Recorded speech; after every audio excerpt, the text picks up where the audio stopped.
कारी अब्दुल बासित साहब ने भी नहीं सोचा होगा कि मैं कटिहार के और ये जिला कौन सा है, कटिहार के घसिया घाट का रहने वाला, क्या उन्होंने सोचा होगा कि मैं साउथ इंडिया में जाके केरला में जाकर के मेरा इंतकाल होगा? नहीं, उनके बच्चों ने नहीं सोचा होगा।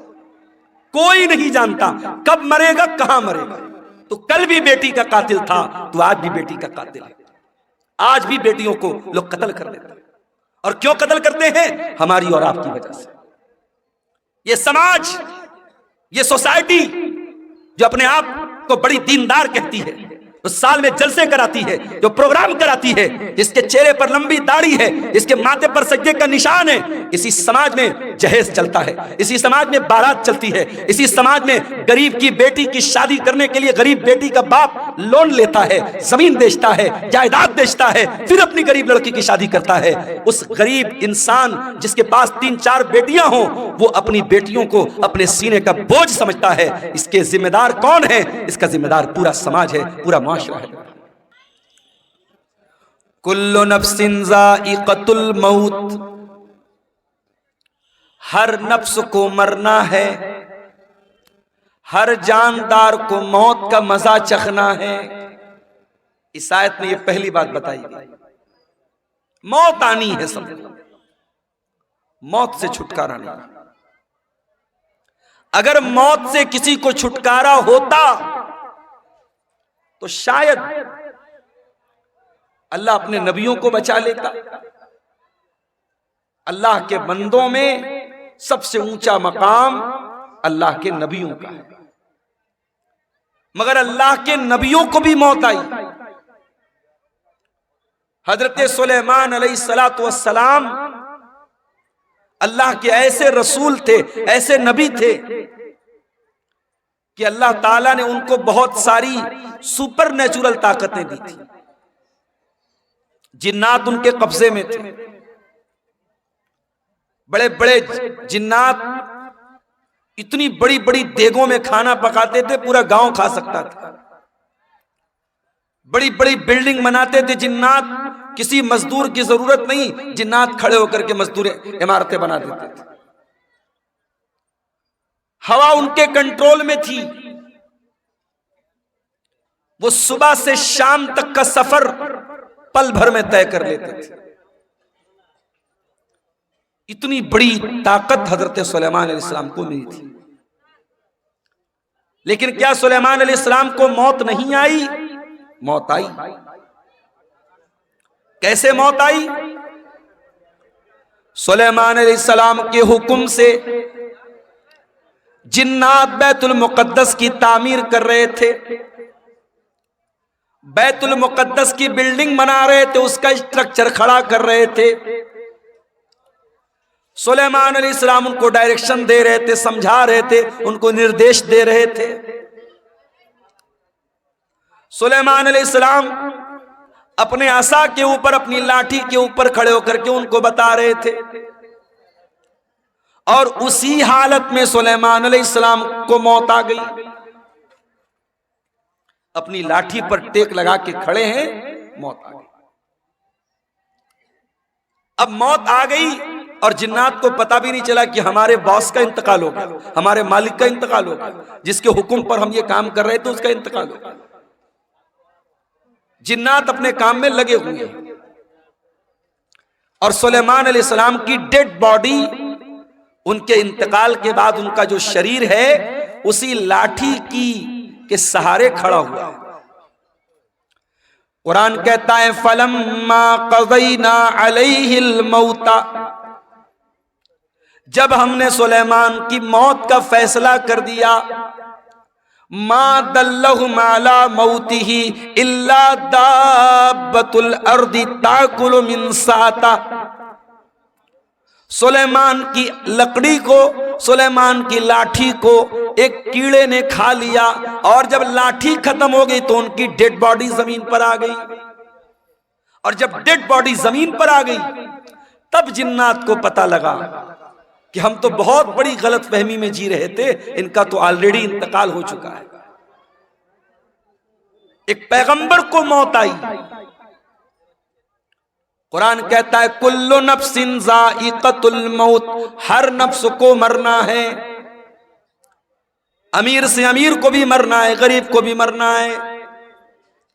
यही कारी अब्दुल बासित साहब साउथ इंडिया में अपने इदारे के चंदे के लिए जाते हैं। इफ्तार का टाइम है, इफ्तार का सामान लेने के लिए जाते हैं और ट्रेन के दरवाजे पर सीढ़ी चढ़ते हुए अचानक उनका पैर फिसलता है, गिरते हैं और वही हादसा उनकी मौत का सबब बन जाता है। मेरे प्यारे भाइयों, हम नहीं जानते मौत कब आएगी, इसलिए कि 5 चीजों की जानकारी सिर्फ अल्लाह ताला को है। सूरह लुकमान की आखिरी आयत है, इन्नल्लाह इंदहु इल्मुस्साह, अल्लाह ही को पता है कि कयामत कब आएगी। कयामत का एग्जैक्ट इल्म सिर्फ अल्लाह ताला को मालूम है। कयामत की निशानियां बताई गई, मगर कयामत एग्जैक्ट कब आएगी, तारीख क्या होगी, दिन कौन सा होगा, यह हमें नहीं मालूम। इन्नल्लाह इंदहु इल्मुस्साह, कयामत का एग्जैक्ट इल्म अल्लाह ताला के पास है। व युनज़्ज़िलुल गईस, बारिश कब होगी, कितनी होगी, कहां होगी, अल्लाह को मालूम है। अभी कटिहार के 2-3 प्रोग्राम कैंसिल हो गए, मौसम खराब हो गया, बारिश हो गई। आपके इसी इलाके में सैलाब की वजह से बहुत सारे प्रोग्राम कैंसिल हो जाते हैं। मौसम कब चेंज हो जाए, कब तूफान आ जाए, कब सैलाब आ जाए, हम नहीं जानते। वयअलमु मा फिल अरहाम, और रहमे मादर में क्या है, माँ के पेट में क्या है, सिर्फ अल्लाह को मालूम है। आप कहेंगे नहीं मौलवी साहब, आज के जमाने में अल्ट्रासाउंड करा लो, मालूम हो जाता है लड़का है लड़की है, पता चल जाता है। हालांकि सरकार की तरफ से प्रतिबंध है, गवर्नमेंट की तरफ से मना है, मगर पता लगाने वाले तब भी लगा लेते हैं। और कहीं यह पता चल गया कि मां के पेट में लड़की है और ऑलरेडी 2-3 लड़कियां हैं, तो लड़की को मां के पेट में खत्म भी करा देते हैं लोग, जिसको इंग्लिश में बोलते अबॉर्शन, गर्भपात करा देते हैं, मां के पेट में ही बच्ची को मार देते हैं। और हम कहते साहब हम लोग बड़े पढ़े लिखे लोग हैं, बड़े सिविल्ड लोग हैं, बड़े तहजीब याफ्ता लोग हैं। अरे हमसे अच्छे तो 1400 साल पहले के अरब के वो जाहिली दौर में, दौर जाहिलियत के वो बद्दू थे, वो देहाती थे, वो जाहिल लोग थे जो अपने बच्चियों को मारते थे, मगर पैदा होने के बाद मारते थे। बच्चियों को कत्ल करने की परंपरा, बेटियों को मारने का रिवाज 1400 साल पहले भी था। एक ऐसी सोसाइटी में जहां लड़की पैदा होने के बाद बाप बेचारा परेशान हो जाता था, क्या करूं, अगर बेटी के बारे में समाज को पता चलेगा कि मेरे घर में बेटी पैदा हुई है, समाज मुझे ताना मारेगा, तू क्यों बेटी को पाल रहा है। ऐसे भी कबीले थे, बहू लाएंगे, बीवी लाएंगे, मगर बेटी पैदा होगी उनके कबीले में बेटी को मार देते थे। बेटी का बाप बनना यह ऐब था। अल्लाह ने कुरान में उनका जिक्र किया, फरमाया वइज़ा बुश्शिरा अहदुहुम बिल उन्सा ज़ल्ल वजहुहु मुस्वद्दन व हुवा कज़ीम। बेटी के बाप को पता चलता था मेरे घर में बेटी पैदा हुई है, बाप का चेहरा काला पड़ जाता था। यतवारा मिनल कौम मिन सूइ मा बुश्शिरा बिही, वो अपनी कौम से अपना चेहरा छुपाया करता था।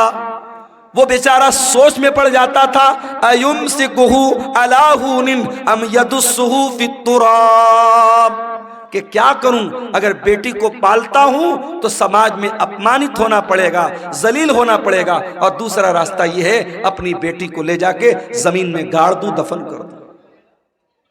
वो तो मिट्टी में जाकर के अपनी बेटी को दफन कर देते थे, मगर बेटी का जन्म होने के बाद ऐसा करते थे।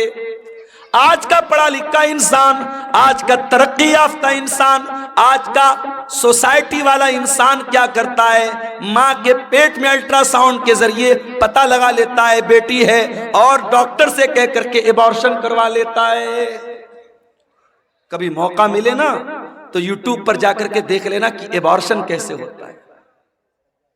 अरे अरब के वो जाहिल लोग बेटी को जमीन में गाड़ते थे, बेटी एक बार तड़पती थी, एक बार रोती थी, उसके बाद जब उसकी जान खत्म हो जाती थी बेटी रोना बंद कर देती थी।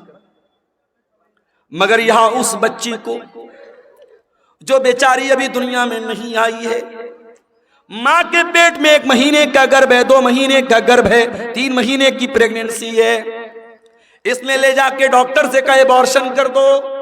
डॉक्टर ने एबॉर्शन किया और वीडियो के अंदर ये दिखाया जाता है कि मां के पेट में जब एबॉर्शन होता है उस बच्चे को टुकड़े टुकड़े करके मारा जाता है। उस बच्चे को, उस मासूम बच्ची को जो अभी मां के पेट में अभी पूरी तरीके से तैयार भी नहीं हुई है, अभी वो तैयार होने के प्रोसेस में है, उसको एबॉर्शन के जरिए टुकड़े टुकड़े करके उसकी बॉडी के, उसके शरीर के टुकड़े टुकड़े करके मार दिया जाता है। वाह रे इंसान, कितना बड़ा जालिम है। तो कल भी बेटी का कातिल था, तो आज भी बेटी का कातिल है। आज भी बेटियों को लोग कत्ल कर देते हैं। और क्यों कत्ल करते हैं? हमारी और आपकी वजह से। ये समाज, ये सोसाइटी जो अपने आप को बड़ी दीनदार कहती है, जो साल में जलसे कराती है, जो प्रोग्राम कराती है, जिसके चेहरे पर लंबी दाढ़ी है, जिसके माथे पर सज्जे का निशान है, इसी समाज में जहेज चलता है, इसी समाज में बारात चलती है, इसी समाज में गरीब की बेटी की शादी करने के लिए गरीब बेटी का बाप लोन लेता है, जमीन बेचता है, जायदाद बेचता है, फिर अपनी गरीब लड़की की शादी करता है। उस गरीब इंसान जिसके पास 3-4 बेटियां हों, वो अपनी बेटियों को अपने सीने का बोझ समझता है। इसके जिम्मेदार कौन है? इसका जिम्मेदार पूरा समाज है, पूरा मुआशरा है। बेटी को बोझ बना के रखा है। बेटी बोझ नहीं है मेरे भाई, बेटी रहमत होती है। अगर बेटी बोझ होती, अल्लाह ने अपने नबी को 4 बेटियां न दी होती। अल्लाह ने अपने आखिरी नबी को, अपने सबसे महबूब नबी को अल्लाह ने 4 बेटियों का बाप बनाया। और माफ करना, मेरे नबी सिर्फ बेटियों के बाप नहीं थे, बेटियों की जान थे। मेरे नबी अपनी बेटियों की आंख में कभी आंसू नहीं देखते थे। मेरे नबी अपनी बेटियों से बहुत मोहब्बत करते थे। अल्लाह कह रहा है वयालमु मा फिल अरहाम, मां के पेट में क्या है ये मैं ही जानता हूं, कोई नहीं जानता। अल्ट्रासाउंड के जरिए डॉक्टर ये बता देगा कि मां के पेट में होने वाले बच्चे का जेंडर क्या है, लड़का है या लड़की है। लेकिन डॉक्टर ये नहीं बता पाएगा वो बच्चा पैदा होने के बाद दुनिया में कितने दिन जिंदा रहेगा। डॉक्टर ये भी नहीं बता पाएगा वो लड़का या बच्चा या बच्ची दुनिया में आने के बाद नेक बनेगा या बुरा बनेगा, नमाजी बनेगा या बेनमाजी बनेगा, मुसलमान बनेगा या काफिर बनेगा, वो क्या बनेगा, उसका कैरेक्टर क्या होगा, उसका मिजाज क्या होगा, अल्लाह सब जानता है। वयअलमु मा फिल अरहाम, रहमे मादर में जो बच्चा है उसका XYZ सब अल्लाह जानता है। और चौथी चीज वमा तदरी नफ्सुम माज़ा तक्सिबु गदा, और कोई नहीं जानता कि वो कल क्या करेगा। आप सोचते हैं कल कहीं प्रोग्राम है, आप पहले से प्लानिंग बना के बैठे कल मुझे प्रोग्राम में जाना है, अचानक कोई मामला आ गया, कोई हादसा हो गया, कोई ट्रेन लड़ गई, कोई बस गिर गई, कोई रोड पे जाम हो गया, कोई मर गया, कोई बीमार पड़ गया, कुछ भी हो सकता है। हम नहीं जानते, हम फाइनल और कंफर्म नहीं जानते कि हम कल क्या करें। एक प्लानिंग करते हैं, एक अंदाजा करते हैं, लेकिन कंफर्मेशन हम नहीं बता सकते कि हम कल क्या करेंगे। और पांचवी चीज वमा तदरी नफ्सुम बिअय्यि अर्दिन तमूत, और कोई नहीं जानता कि वो कहां मरेगा। कारी अब्दुल बासित साहब ने भी नहीं सोचा होगा कि मैं कटिहार के और लाभा ये जिला कौन सा है? कटिहार। कटिहार के घसिया घाट का रहने वाला, क्या उन्होंने सोचा होगा कि मैं साउथ इंडिया में जाके केरला में जाकर के मेरा इंतकाल हो? नहीं, उनके बच्चों ने नहीं सोचा होगा। कोई नहीं जानता कब मरेगा, कहां मरेगा।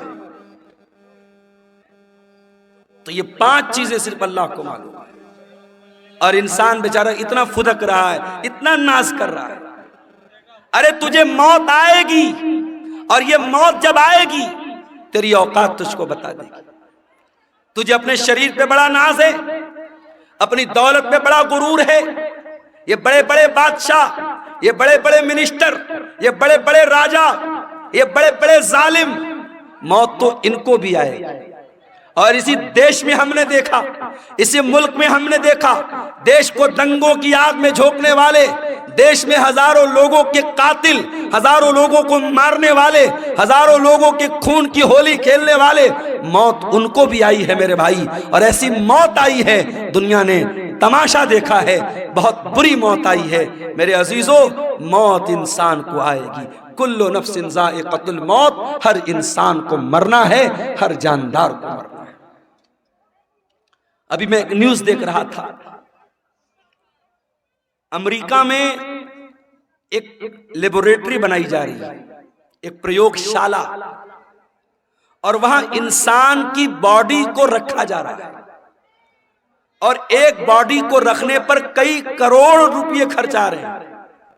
और इंसान बॉडी को रख करके क्या प्लानिंग कर रहा है, दोबारा इस मुर्दा को हम जिंदा कैसे करें, इस पर वहां रिसर्च हो रही है।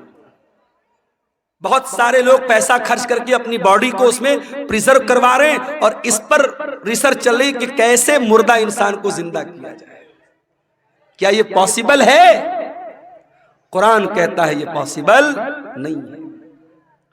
कुरान करीम उठाओ, सूरह वाक़िया के अंदर अल्लाह फरमाता है, फलौला इदा बलगतिल हुल्कूम व अंतुम हीनइज़िन तंजुरून। मेरे बंदो, जब तुम्हारी मौत का टाइम आएगा, जब तुम्हारी जान हलक तक पहुंच जाएगी, और तुम देखोगे मरने वाले के जो करीबी रिश्तेदार हैं वो पास में बैठे हुए हैं, और उनके सामने इंसान को मौत आएगी। कभी आपने किसी को मरते हुए देखा है? इत्तेफाक से मेरे नाना का जब इंतकाल हुआ तो मैं वहां पे था। जैसे ही इंसान का इंतकाल होता है, इंसान की आंखें ऊपर उड़ जाती है, क्योंकि रूह जो होती है ना, जब फरिश्ता लेके जाता है तो इंसान की आंखें फटी की फटी रह जाती है, और अगर मुंह खुला है तो मुंह खुला का खुला रह जाता है। मरने वाले को तुम देख रहे हो कि वो मर रहा है। वनहनु अक़रबु इलैहि मिनकुम वलाकिन ला तुबसिरून। माँ का इंतकाल हो रहा है, बच्चे बगल में बैठे, बाप का इंतकाल हो रहा है, बेटे बगल में बैठे हैं। बेटों को ये लग रहा है कि बाप से सबसे ज्यादा करीब हम हैं, बेटी को ये लग रहा है माँ से सबसे ज्यादा करीब हम हैं। अल्लाह कहता है वनहनु अक़रबु इलैहि मिनकुम वलाकिन ला तुबसिरून, मरने वाले से सबसे ज्यादा करीब हम हैं। फलौला इन कुंतुम गैर मदीनीन तरजिऊनहा इन कुंतुम सादिकीन। ऐ मेरे बंदो, अगर तुमको ये लगता है कि कोई अल्लाह नहीं है, कोई रब नहीं है, कोई मौत देने वाला नहीं है, और तुम किसी के अंडर में नहीं हो, तुम किसी के पावर में नहीं हो, तो जरा मरने वाले को दोबारा जिंदा करके दिखा दो, जरा रूह को वापस डाल के दिखा दो। नहीं कर सकते, मुर्दा जिंदा नहीं हो सकता मेरे भाई।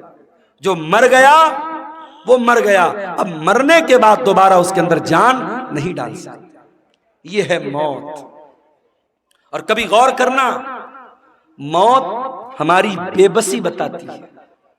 जब हमारा इंतकाल होता है ना, दुनिया में मैं आपके सामने आया हूं कुर्ता पायजामा सदरी पहन के आया हूं, मरेंगे तो क्या पहनेंगे? कफन पहनेंगे। दुनिया में नहाने जाएंगे, कोई लक्स से नहा रहा है, कोई लाइफ बॉय से नहा रहा है, कोई सिंथॉल से नहा रहा है, कोई अलग अलग ब्रांड के साबुन इस्तेमाल कर रहे हैं। जाड़े का मौसम है, हम गर्म पानी करके नहा रहे हैं। घरों में जो पैसे वाले लोग हैं गीजर लगवाते हैं, गर्मी का मौसम है, ठंडे पानी से नहाते हैं। मर गया बेचारा, कुछ नहीं बोलता। गरम से नहलाओ, ठंडे से नहलाओ, साबुन के साथ नहलाओ, बिना साबुन के नहलाओ, कुछ नहीं बोल सकता। दुनिया में नहाता था, अपना अलग एटीट्यूड था, आधा आधा घंटे तक नहाता रहता था। चेहरे के लिए अलग फेस वॉश था, बॉडी के लिए अलग बॉडी वॉश था, बालों के लिए अलग शैम्पू था। लेकिन आज मरने के बाद आज इतना बेबस है इंसान, दूसरे उसको नहला रहे, उसके रिश्तेदार उसको नहला रहे हैं। वो बेचारा ये कहने की ताकत भी नहीं रखता कि मैं तो लक से नहाया करता था, तुम मुझे बैर की पत्तियों से क्यों नहला रहे हो? मैं तो फला साबुन से नहाया करता था, मेरा फेवरेट साबुन कहाँ है, मेरा शैम्पू कहाँ है, मेरा बॉडी वॉश कहाँ है, मेरा फेस वॉश कहाँ है? वो बेचारा ये कहने की ताकत भी नहीं रखता कि मैं तो दुनिया में पानी हमेशा गर्म करके नहाया करता था, तुम मुझे ठंडे पानी से क्यों नहला रहे हो? दुनिया में नहाता था, बाथरूम में पैक होकर के नहाता था, आज उसके नहलाने वाले, उसके घर वाले उसको नहला रहे हैं, उसके बदन का कपड़ा भी नहीं उतर रहा है, कैंची से उसका कुर्ता काटा जा रहा है, कैंची से उसकी बनियान को काटा जा रहा है, उसका तहबंद उतारा जा रहा है, उसका अंडरवियर उतारा जा रहा है। आज उसकी शर्मगाह को दूसरे लोग खोल करके नहला रहे हैं। अल्लाह अकबर, कितनी बेबसी है मेरे भाई। नहला दिया गया, अब कफन का नंबर आया। इस्लाम की तालीम देखो, अमीर आदमी को भी वही कफन देना है, गरीब को भी वही कफन देना है, वही सूती कपड़ा है, वही सफेद चादर है। दुनिया में बहुत रंगीन रंगीन पहन करके चला करता था, ब्रांडेड कपड़े पहना करता था, महंगे कपड़े पहना करता था। आज मरने के बाद उसी सूती चादर में, उसी सूती चादर में तुझको कफनाया जा रहा है, उसी सूती कफन में तुझको कफनाया जा रहा है। कफना दिया गया, अब उसके बाद कब्रिस्तान लेके जाना है।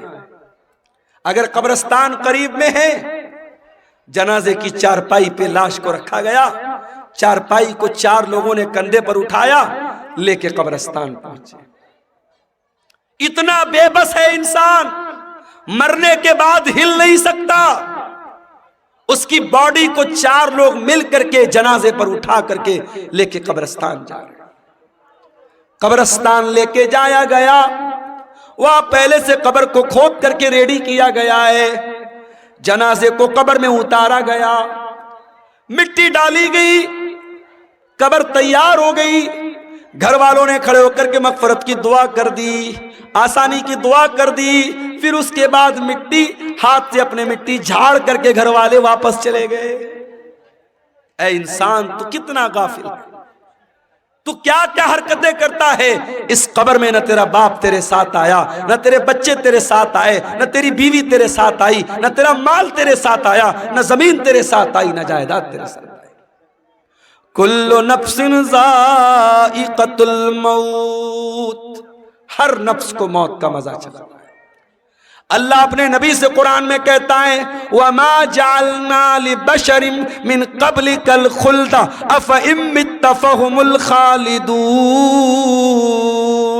ऐ नबी, आपसे पहले जितने इंसान आए उनको भी मौत आई और आपको भी मौत आने वाली है, आपको भी मरना है।